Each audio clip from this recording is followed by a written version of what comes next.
दोस्तों, स्वागत है आपका मेरे YouTube चैनल इंग्लिश बाबू पर। और आज मैं फिर हाजिर हूँ आपके साथ एक नई स्टोरी लेकर। और दोस्तों, आज जो स्टोरी मैं आपके लिए लेकर आया हूँ ये एक शॉर्ट मॉरल स्टोरी है। बहुत ही प्यारी, मज़ेदार, अच्छी कहानी है। कहानी सुनने में आपको मज़ा आएगा। उसके अलावा दोस्तों, आज की इस स्टोरी में आपको कुछ नए इंग्लिश के वर्ड मीनिंग सीखने को मिलेंगे, उनकी करेक्ट प्रोनाउंसिएशन के बारे में पता चलेगा। और हमेशा की तरह जो इसका ग्रामर का पार्ट है उसे बिल्कुल डिटेल में कवर करेंगे, तो एक एक स्ट्रक्चर को आप बड़ी आसानी से सीख पाएंगे। तो चलिए दोस्तों, आज की इस कहानी को हम शुरू करते हैं। और सबसे पहले कहानी का टाइटल देखते हैं। कहानी का टाइटल है द काजीज जस्टिस। क्या मतलब हुआ दोस्तों? यहाँ काजी के बाद एपिस्ट्रॉफी एस है, जिसका मतलब होता है का, की, के। जब हम किसी भी नाम या व्यक्ति के साथ कुछ जोड़ते हैं तो एपिस्ट्रॉफी एस का यूज़ किया जाता है। और जस्टिस एक नाउन है जिसका मतलब होता है न्याय या फिर इंसाफ। तो क्या अर्थ हुआ? द काजीज जस्टिस, काजी का इंसाफ, या कह सकते हैं काजी का न्याय। तो दोस्तों, ये आज की इस कहानी का टाइटल है, शीर्षक है। और अब मैं इसे पढ़ना शुरू करता हूँ। आप लोगों से रिक्वेस्ट है कि आप कहानी को बिल्कुल ध्यान से सुने। और यदि आज की कहानी में आपको कोई नया शब्द या फिर नया स्ट्रक्चर मिले तो आप उसको नोट करें। और यदि कहानी पसंद आए तो लाइक भी ज़रूर करें। तो चलिए इसको शुरू करते हैं। One day 3 brothers came to the qazi for justice. क्या मतलब हुआ दोस्तों? ये जो वाक्य है ये एक पास्ट इंडेफिनिट का अफर्मेटिव वाक्य है। और जब हम पास्ट इंडेफिनिट में कोई भी अफर्मेटिव का वाक्य बनाते हैं तो वहाँ सेकंड फॉर्म का यूज़ किया जाता है। COME का मतलब आना, और सेकंड फॉर्म है केम, CAME। क्या अर्थ हुआ? वन डे, एक दिन, 3 brothers, 3 भाई, केम आए, टू द काजी, काजी के पास, फॉर जस्टिस, फॉर मतलब के लिए, फॉर जस्टिस न्याय के लिए। तो पूरी लाइन का क्या अर्थ निकला कि एक दिन 3 भाई न्याय के लिए काजी के पास आए। They had brought a strange case. क्या मतलब हुआ दोस्तों? ये जो वाक्य है ये एक पास्ट परफेक्ट का वाक्य है। पास्ट परफेक्ट का मतलब होता है पास्ट में किसी क्रिया का पूरा होना, पाए जाना। जैसे वह आया था, वह गया था, मैंने खाना खाया था, तो दिया था, लिया था, चुका था, चुकी थी। इस तरह के जो भी शब्द वाक्य की टेल पर आते हैं, तो इस तरह के जो वाक्य हैं उन्हें पास्ट परफेक्ट का वाक्य कहा जाता है। और पास्ट परफेक्ट में हैड का इस्तेमाल किया जाता है हेल्पिंग वर्ब के रूप में, और साथ में वर्ब की थर्ड फॉर्म लगाई जाती है। BRING, ब्रिंग का मतलब होता है लाना, और ये थर्ड फॉर्म है, आप इसे भी नोट कर लीजिए, BROUGHT। दोस्तों, ये सेकंड फॉर्म भी है और उसके अलावा ये थर्ड फॉर्म भी है, तो यहाँ इसको थर्ड फॉर्म के रूप में प्रयोग किया गया है। और THEY, दे का मतलब होता है वे या फिर वे लोग। जब सब्जेक्ट में एक से ज़्यादा लोग शामिल होते हैं तो दे का यूज़ किया जाता है। और ये जो शब्द दे है ये एक प्लूरल नाउन है। और दोस्तों, इसे भी आप नोट ज़रूर कर लीजिए, STRANGE। स्ट्रेंज एक एडजेक्टिव है जिसका मतलब होता है अजीब। दे हैड ब्रॉट, वह लाए थे, आ स्ट्रेंज केस, एक अजीब मामला। तो पूरी लाइन का क्या अर्थ निकला? They had brought a strange case, वे एक अजीब मामला लाए थे। दे सैड, उन्होंने कहा, आर फादर इज़ डेड। दोस्तों, ये जो वाक्य है ये एक सिंपल प्रेजेंट का वाक्य है। सिंपल प्रेजेंट का अर्थ होता है जब हम वर्तमान में कोई ऐसा वाक्य बनाते हैं जहाँ पर इज एम आर का इस्तेमाल किया जाता है हेल्पिंग वर्ब के रूप में, साथ में वर्ब की थर्ड फॉर्म का यूज़ किया, साथ में एडजेक्टिव या नाउन को लेकर वाक्य बनाया जाता है बिना किसी वर्ब का प्रयोग किए। और दोस्तों, ये जो शब्द है DEAD, ये ये जो शब्द आप DEAD है ये एक एडजेक्टिव है जिसका मतलब होता है मृत या मरा हुआ। तो क्या अर्थ हुआ? दे सैड, उन्होंने कहा, आर फादर इज डेड, हमारे पिता की मृत्यु हो गई है। Before his death he said that half of his property would be given to the eldest son. 1/4 of his property must be given to the second son, and 1/6 of his property must be given to his youngest son. क्या अर्थ हुआ दोस्तों? ये बड़ा sentence है तो इसको मैं थोड़ा थोड़ा मैं ट्रांसलेट करूँगा ताकि आप एक एक चीज़ को समझ सकें। तो इस लाइन का क्या अर्थ हुआ? बिफोर इज डेथ, बिफोर मतलब पहले, हिज मतलब अपनी, बिफोर इज डेथ मतलब अपनी मृत्यु से पहले, ही सैड उन्होंने कहा, that half of his property मतलब जो उनकी प्रॉपर्टी, हाफ का मतलब आधा होता है, ही सैड उन्होंने कहा that half of his property, देख उनकी जो आधी संपत्ति है, would be given to the eldest son. दोस्तों एल्डेस्ट का मतलब होता है बड़ा, और ये जो वाक्य है ये फ्यूचर इंडेफिनिट का पैसिव वॉइस का वाक्य है, जहाँ पर वुड बी के साथ या फिर विल बी के साथ वर्ब की थर्ड फॉर्म लगाई जाती है।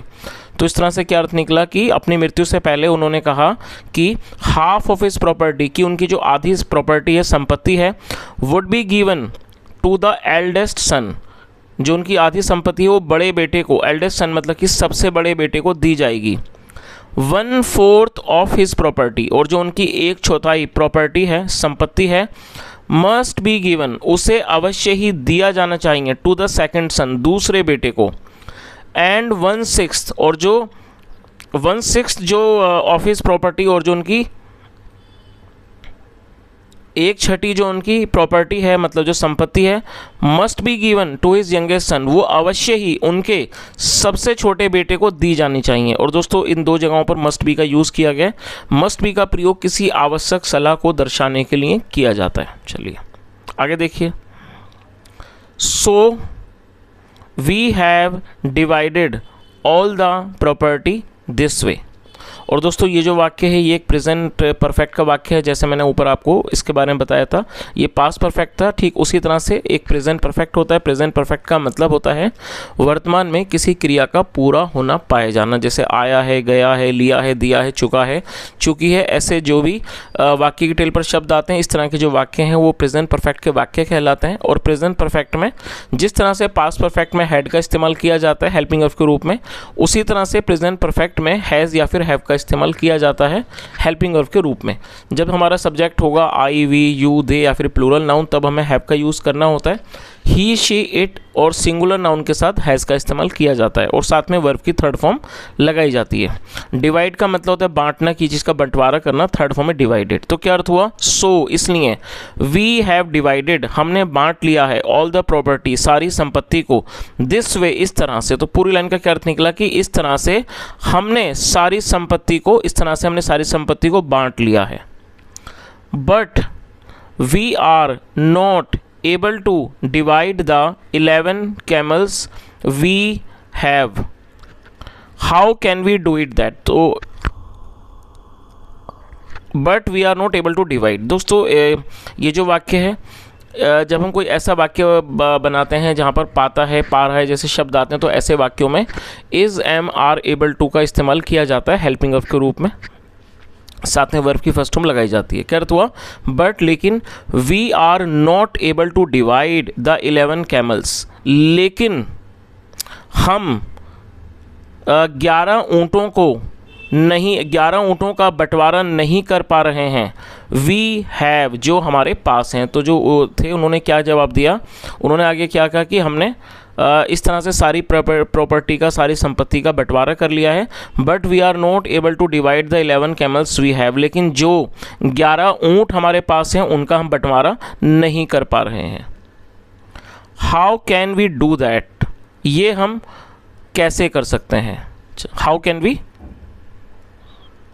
We do that? ये हम कैसे कर सकते हैं? चलिए आगे देखिए। The qazi thought for a second and then said, would you mind if I add my camel to your herd? क्या अर्थ हुआ? The Qazi thought for a second. दोस्तों ये जो वाक्य है ये एक पास्ट इंडेफिनिट का ही अफर्मेटिव वाक्य है, जहाँ पर सेकंड फॉर्म लगाई जाती है।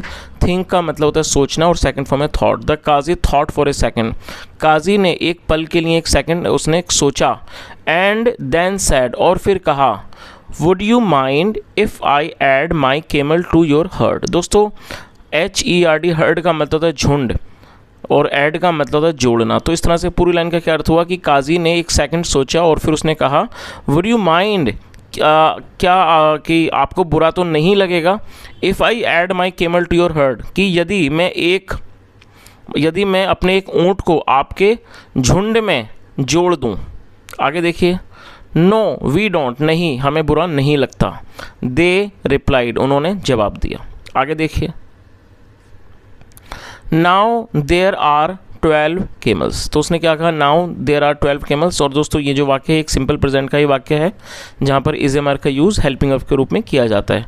नाउ देयर आर 12 केमल्स, अब 12 ऊँट हैं।